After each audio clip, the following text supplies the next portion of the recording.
Hello! This video is about what I used to like on MT-07, also what I did not like about this bike.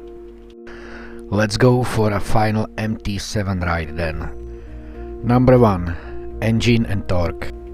The engine is just so fun. I really love the low down torque and it made me traffic light king, leaving cars in dust behind me. I have had moments when someone wanted to race me in a car and I just let him have it, and he could have amazing moment with his ego. I was always smart and safe rider, I think. Anyway, number 2. Very nimble and flickable machine. Fantastic bike for filtering and overtaking traffic. What else to say? Number 3. Fuel consumption. It's nowhere near to CB500X with MPG, but if it's ridden by a human being and not like an animal, I was able to get 200 miles from the 14-liter fuel tank before fuel reserve kicked in.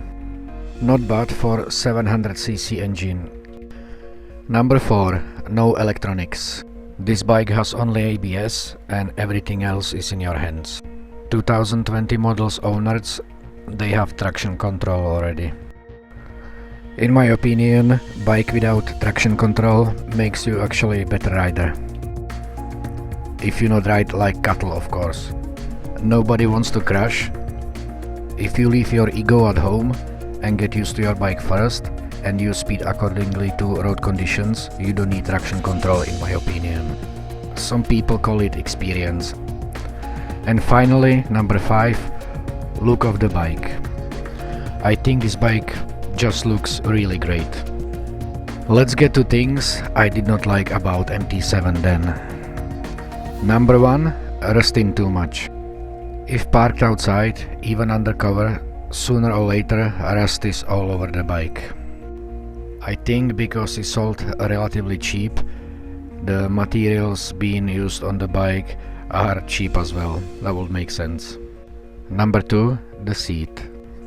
This bike is so uncomfortable to ride for longer than 2 hours, and on longer trips I was fighting with my own mind to stay in the saddle and thinking why I ever got this bike in the first place. Of course you can tour on this bike. I did. It is just such a painful experience with the stock seat. And final number 3 is the dashboard. It is placed too low, and before you get used to your bike, when you don't need to look at it that often because you know what speed you go in by sound of the engine, you have to look down like when you not and keep your head down for a second or 2. That was final virtual ride on MT-07. Have a great day, afternoon or evening, and ride safe.